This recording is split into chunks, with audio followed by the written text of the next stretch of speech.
Welcome to this operations management tutorial video on forecasting.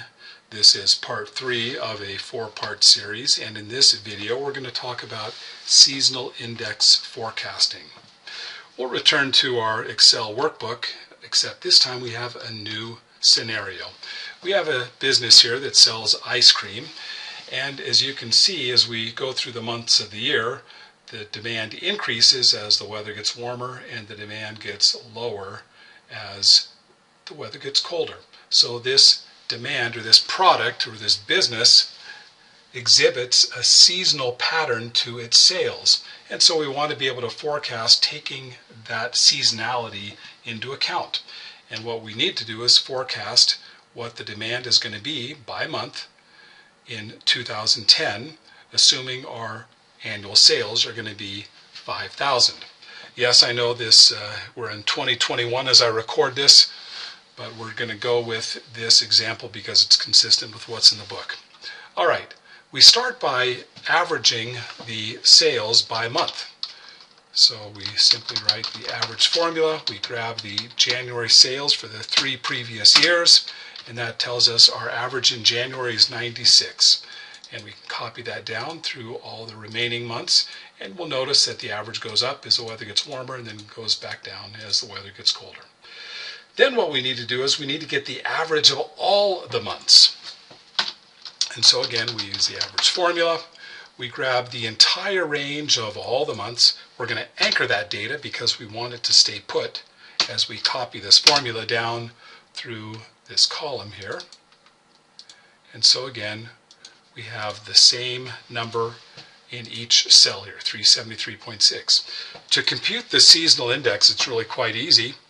We just take the monthly average and divide that by the seasonal, or rather the overall average. And we can copy that down through the table, and there we have it, the seasonal index for each and every month. So what this means is, for example, January, we would expect to have 26% of a normal month's demand. And here we have July with 2.24, or 224% of what a average month's demand would be. With this index, we're ready to forecast by month in the year 2010. We do this by taking the index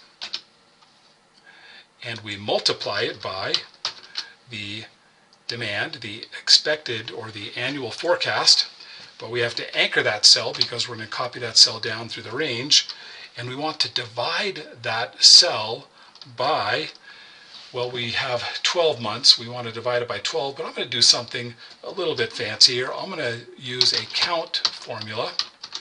We want to count how many data points we have, or how many months. So I'm just using the index. I'm going to anchor that to keep that range the same, close it, and there we have it. So 107. So it tells us if we're going to sell 5,000 ice creams in 2010, we would expect to sell 107 in the month of January. Now we can copy this formula down through the range, and there we have it. You can see that in July we have quite a high forecast. August is high, June is high, May, and the forecast conforms to the seasonal pattern that we've seen in the first 3 years of data that we have here. All right, this method is super useful because many products and businesses have seasonality to their demand. Well, I hope this tutorial video is helpful to you as you tackle these problems in this week's homework.